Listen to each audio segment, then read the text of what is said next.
you're a science fiction fan, you obviously know the idea of a warp drive, and you obviously know that it remains a science fiction thing. But join me on a journey, shall you, with what appears to be warp drives may and a new science article about warp drives may actually be possible. Yeah, this is pretty wild. So the way this gets into it, by demonstrating a first of its kind model, we've shown that warp drives might not be relegated to science fiction. Wow, artist rendition of warp drive. Anyway, so yeah, especially sci-fi fans, especially Star Trek devotees. Also, here we go. Before we get into this, what's your favorite Star Trek? For me, I'll put it in order. We're gonna go The Next Generation, Deep Space Nine, Enterprise. I can't say I'm a Voyager guy because I never really watched it. Then we'll, all the rest fall kind of in that. You know what? I do like the original series, but to me it feels more like what's that show? It feels more like a Twilight Zone thing. Anyways, tangent. If you haven't clicked off already from that tangent, thank you. Anyway, so basically like in the 90s, and I think it was 1994, this guy over here, Michael Alcubierre, he created a published science article on warp drives could exist. Essentially, that's what he said. He said, you know what? Here's an article. Here's exactly how it's going to happen. I mean, I'll be honest with you guys. If you've been watching my videos, you know I'm not like a PhD in gravity or really anything. And especially right now, I'm recording this in the morning, which is unusual for me. So my brain is especially fried today.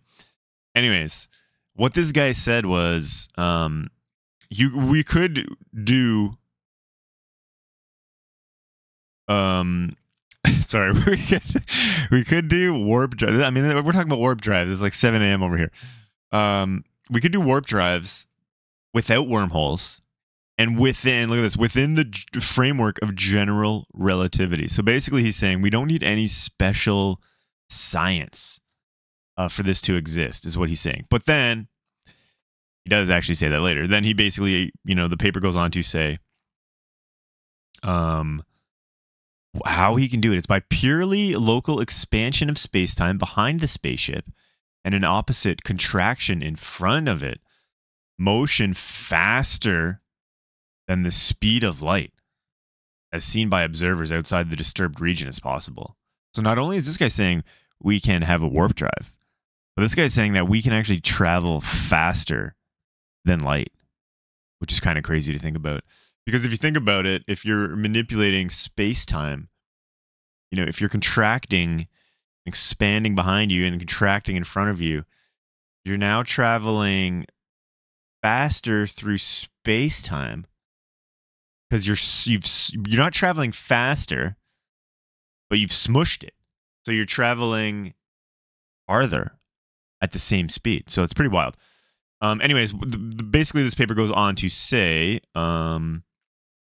however, just as happens with wormholes, exotic matter will be needed in order to generate a distortion of space-time like the one discussed here. So this guy, he came up with this thing and he says, it is possible. We can do it under the theory of relativity. We can do it under all these things. But just to say, we need some insane energy source. And going back to Star Trek, we need like an energon. We need like what is it? The energon crystals? Or is that Transformers? I don't remember.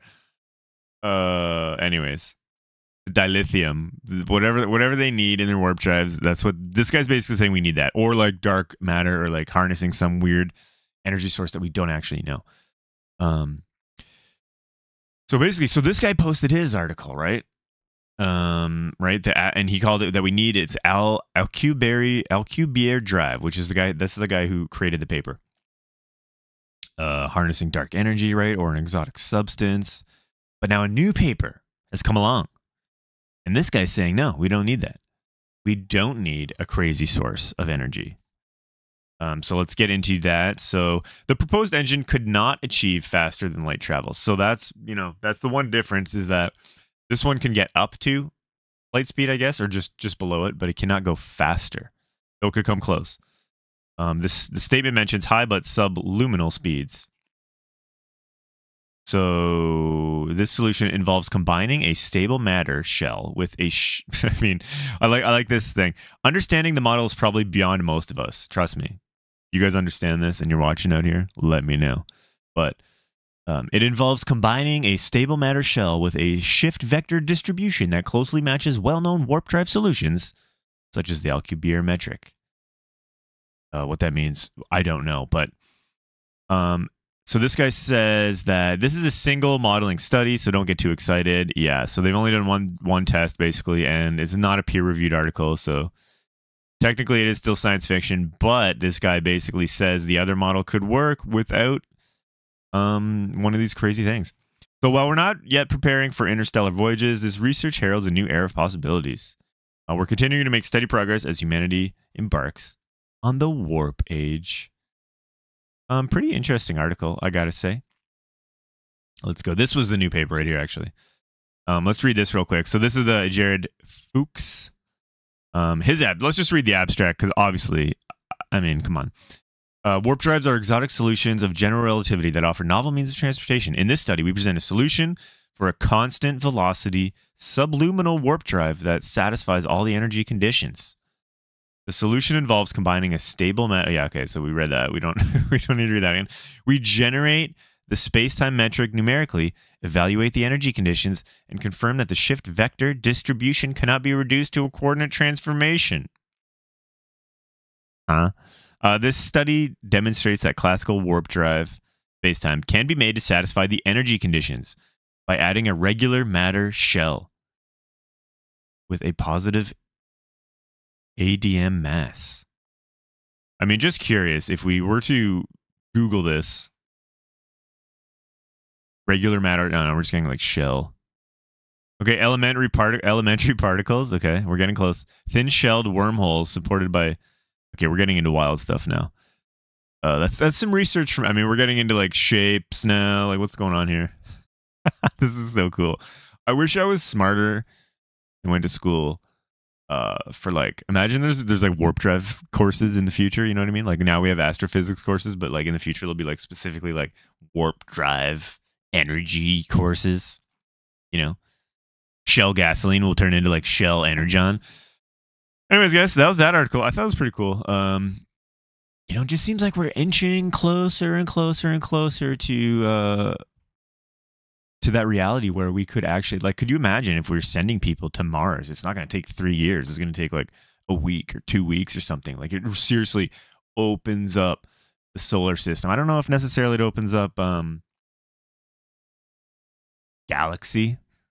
I mean, I guess as it advances, it definitely opens it up, you know, closer than it currently is. But everything's still so far. But it at least opens up the solar system. Like if we could travel to Jupiter in, you know, a couple weeks, couple months, rather than, you know, full massive amount of time. Even Mars. Imagine shipping things back and forth on Mars, and it's taking like a week. Like you order something on Amazon, you know, it appears in Mars, you know, next week. I mean, that's crazy, right? Especially when Amazon starts building warehouses on Mars. I mean, then it'll be daily. Very cool stuff. Always cool when real life space meets science fiction space and they combine.